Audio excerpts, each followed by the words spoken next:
ഭാരതം സത്യാന്വേഷണത്തിനായി ജീവിതം സമർപ്പിച്ച യോഗ്യവര്യന്മാരുടെ നാടാണ്. പ്രകാശത്തിൽ രമിക്കുന്നവർ എന്നാണ് ഭാരതീയർ എന്നാൽ അർത്ഥം തന്നെ. അന്ധകാരത്തിൽ നിന്ന് ലോകത്തെ രക്ഷിക്കാനായുള്ള വിവിധതരം ജ്ഞാനഖജനാവുകൾ തുറക്കപ്പെട്ട ദേശമാണിത്. സനാതന ധർമ്മം എന്നാണ് നമ്മുടെ ധർമ്മത്തിന്റെ പേര് തന്നെ. ഒരിക്കലും നാശം സംഭവിക്കാത്ത സംസ്കാരം എന്നാണ് ഇതിന്റെ അർത്ഥം. ജീവിതത്തിനെ എങ്ങനെ പരമാവധി ആസ്വദിക്കാം എന്ന വികലമായ ചിന്ത ഇവിടേക്ക് പ്രവേശനം ചെയ്യുന്നതിന് മുമ്പ് ഈ ജീവിതത്തെ എങ്ങനെ പരമാവധി ലോകത്തിന് ഉപകാരപ്രദമാക്കാം എന്ന് ചിന്തിച്ച് ലോകാ സമസ്ത സുഖിനോ ഭവന്തു എന്ന മന്ത്രം ആചരിച്ച് ജീവിച്ചവരാണ് നമ്മുടെ പൂർവികർ. ഇപ്പോൾ നമ്മളത് ചൊല്ലുന്നു. എന്നാൽ ഒരു കാലഘട്ടത്ത് ആ മന്ത്രം പരിവ്രാജകരായ നമ്മുടെ യോഗ്യവര്യന്മാരിലൂടെ ജീവിച്ചിരുന്നു. ഭാരത പൈതൃകമൊന്ന് പരിശോധിച്ചാൽ സ്ത്രീകൾക്കും ഭാരതത്തിന്റെ സാംസ്കാരിക മേഖലയിൽ വലിയ സ്ഥാനമുണ്ടായിരുന്നു എന്ന് മനസ്സിലാവും. ഭാരതം വനിതകളെ വാനോളം ഉയരാൻ അവസരം നൽകിയ നാടാണ്. ഇടക്കാലത്ത് അല്പം അപജയം എല്ലാ കാര്യങ്ങളിലും സംഭവിച്ചിട്ടുണ്ടെന്നത് സത്യം തന്നെ. എന്നാൽ മാതൃദേവോ ഭവ, പിതൃദേവോ ഭവ, ആചാര്യദേവോ ഭവ, അതിഥിദേവോ ഭവ, ഇവിടെയും പ്രഥമസ്ഥാനം മാതാവിനാണ്. ഭാരതത്തിൽ ഇതിഹാസങ്ങളിൽ വിവാഹങ്ങളെ സ്വയംവരമെന്നാണ് വിളിച്ചിരുന്നത്. ഏത് പുരുഷനെ വരിക്കണമെന്ന അധികാരം അവൾക്കുണ്ടായിരുന്നു. കന്യകമാരെ പൂജിക്കുന്നതും ഭാരതത്തിലെ മാത്രം കാഴ്ചയാണ്. അഗസ്ത്യമുനിയുടെ പത്നിയായ ലോപമുദ്ര ആ കാലത്ത് ഋഗ്വേദത്തിൽ അതീവ പ്രഗത്ഭയായിരുന്നു. പുരുഷനും സ്ത്രീയും വിദ്യാഭ്യാസത്തിൽ തുല്യരായിരുന്നതിന്റെ തെളിവാണിത്.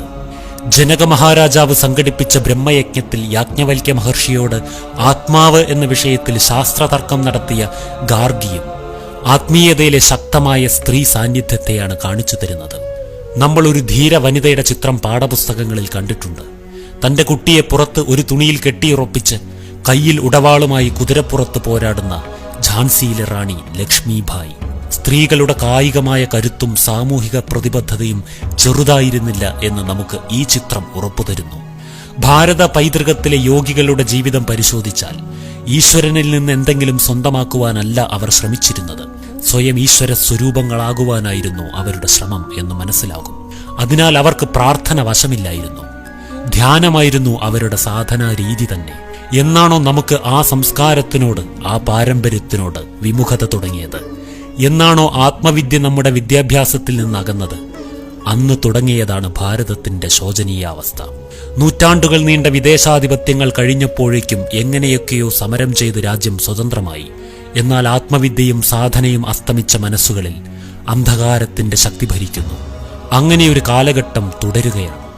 ജീവാത്മാക്കൾക്ക് ചപലവാസനകളുടെ അടിമത്വത്തിൽ നിന്ന് സ്വാതന്ത്ര്യം ഇപ്പോഴും ലഭിച്ചിട്ടില്ലതാനും. ഇനി ഈ ലോകത്തിൽ എന്തെങ്കിലും ഒരാത്മീയ സാംസ്കാരിക നവോത്ഥാനം നടക്കണമെങ്കിലും അതും ഭാരതത്തിൽ നിന്നു തന്നെ വേണ്ടിവരും. അതിന്റെ ആരംഭം ഇവിടെ നിന്നു തന്നെയായിരിക്കണം.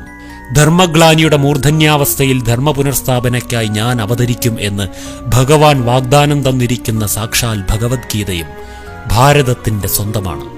ഒരു കപ്പലിന്റെ പുറത്ത് എത്ര വെള്ളമുണ്ടെങ്കിലും കപ്പൽ മുങ്ങില്ല. അതിന് ഭയക്കുകയും വേണ്ട. പക്ഷെ കപ്പലിന്റെ അകത്തെ വെള്ളമാണ് കപ്പലിനെ മുക്കുക.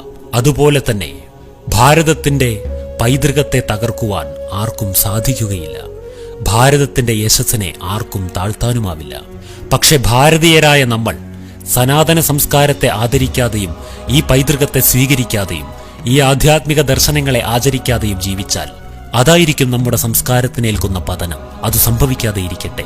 അത്തരത്തിൽ യാതൊരു സാമൂഹിക പ്രതിബദ്ധതയും ആചരണങ്ങളും ഇല്ലാതെ ജീവിക്കുന്ന ഭോഗികളെ നമ്മുടെ പൂർവികർ മനുഷ്യ ശരീരേ മൃഗം ചരന്തി, അതായത് മനുഷ്യ ശരീരത്തിൽ ജീവിക്കുന്ന മൃഗം എന്നാണ് വിശേഷിപ്പിച്ചിട്ടുള്ളത്. ആ വഴിക്ക് പോകാതെ മനുഷ്യ ശരീരത്തിൽ ജീവിക്കുന്ന ദേവൻ, ദേവി, അല്ലെങ്കിൽ നരരൂപത്തിലുള്ള നാരായണൻ, നാരീരൂപത്തിലുള്ള ലക്ഷ്മി, ദുർഗ എന്നൊക്കെ വിശേഷിപ്പിക്കുവാൻ നമ്മൾ യോഗ്യരാകുമ്പോൾ ഭാരതം സാക്ഷാൽ സ്വർഗമാകും. അതിനുള്ള ശ്രമമായിരിക്കണം നമ്മുടെ ജന്മം. ഈശാവാസ്യമിദം സർവം യത്കിഞ്ചത് ജഗത്യാം ജഗത് തേന ത്യക്തേന മൂഢീതാഃ മാ കൃതഃ തസ്യ സ്വേദനം